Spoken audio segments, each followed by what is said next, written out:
For today's part, we are looking at how Disney and Netflix took big risks and turned them into global empires. We need to talk about how they actually grow their business and get past big challenges of selling their technology globally.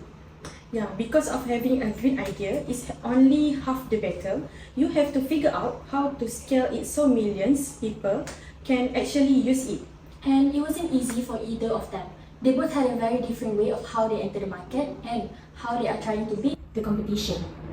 True, Netflix was a digital expert from the start, but Disney had to change their whole traditional business to keep up.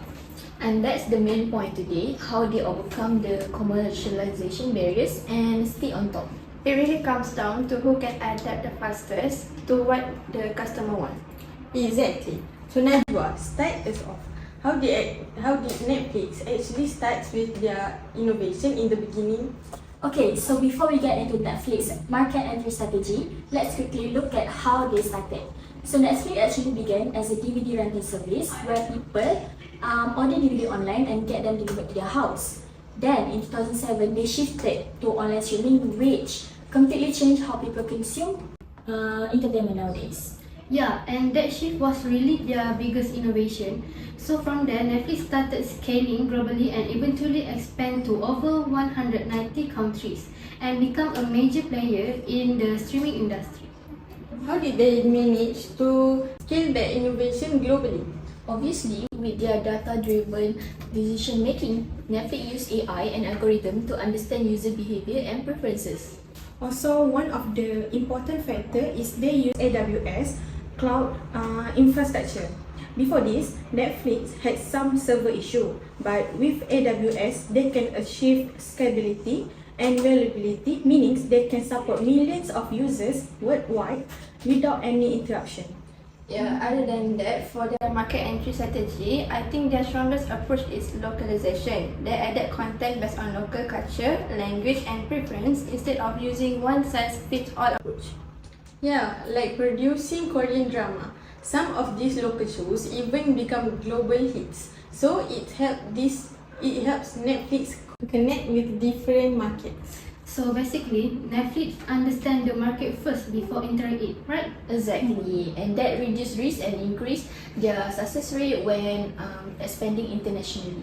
So overall, Netflix combined technology, cloud technology, localization, and data-driven strategy to scale innovation globally. And that's how Netflix successfully turns innovation into sustainable revenue. Okay, let's break down to Netflix's journey on how they overcome their commercialization barriers. Before this, we already talked how Netflix used DVD by email services, which is so outdated now. Yeah, true. I can't even imagine waiting days just watching movie now. But the challenges come when technology starts to change and people want instant access. Exactly, and that's where so many companies mess up. They got too comfortable with what is already working. They have that mindset of, if it's successful now, why I change it? Like that. Yes, but Netflix adapt yearly by investing in streaming technology, even though it was tricky and expensive. Honestly, that was a bold move. Bold and smart. Imagine if they hadn't, they'd be gone by now. Disney Plus would have eaten them alive. No cap, but the smartest thing Netflix did was listening to customers. You know, since people wanted convenience, Netflix evolved with the customer demand. They overcome the barriers by hiring experts and also producing their own original shows and movies. And that adaptability had turned Netflix into one of the biggest entertainment companies in the world. Okay guys, how about Disney Plus market entry strategy? I think what made Disney Plus interesting is how they entered the streaming market without creating completely new technology. So, what strategy did Disney Plus actually use then? From what I know, Disney acquired BANDARAYA, which is a streaming technology company, right? So instead of building their own platform from scratch, they used existing technology to launch Disney Plus faster. But why do you think this strategy was important for them? I think it's because creating a new technology would take a lot of time, cost, and risk. By acquiring BANDARAYA, Disney could focus more on their content and customer experience instead of technical development. But technology alone is not enough, right, Balgish? Exactly. Disney also used their strong brand like Marvel and Star Wars to attract subscribers. Since this franchise already had huge fan base, people were naturally interested in subscribing to Disney Plus. But how does this help Disney compete with other streaming platforms? Well, I think this strategy gave Disney Plus a strong competitive advantage. They combine relevant technology with popular content, which helped them grow quickly in streaming industry. Yes, I thought the same thing, so I agree. Disney strategy showed that companies don't always need to create something completely new to succeed. Sometimes they're using existing technology and combine it with strong branding that can be smarter and faster way to enter the market. Okay guys, let's move to the topic that I think we are wondering right now. How Disney Plus overcame commercialization barrier through digital transformation. So like, what exactly are the main challenges Disney Plus is facing here? Let me guess.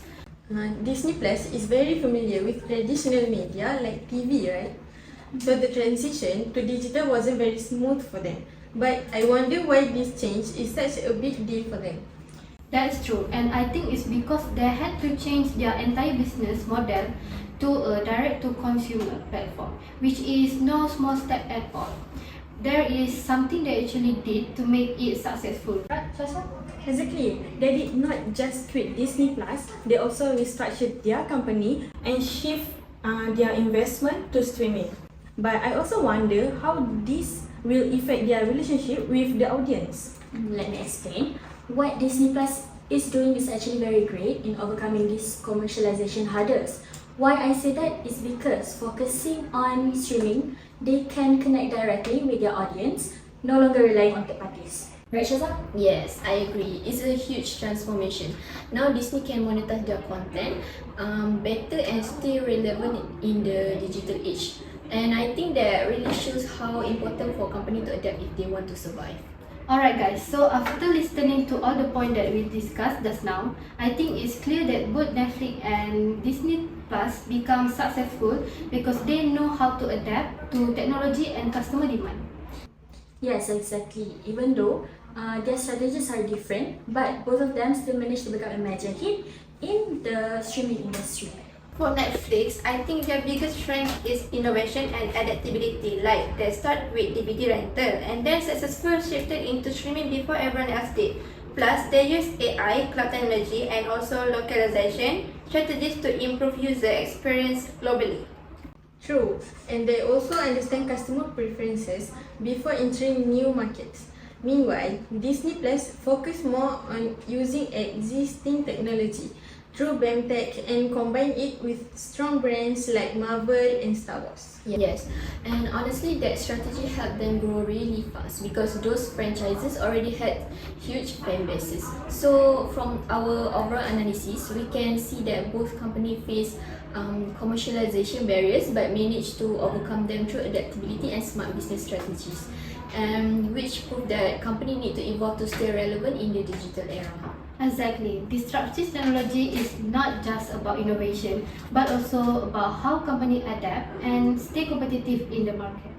Okay, well said. I think that's a wrap for our discussion for today. So thank you for you all for listening to our podcast about Netflix versus Disney Plus. Bye.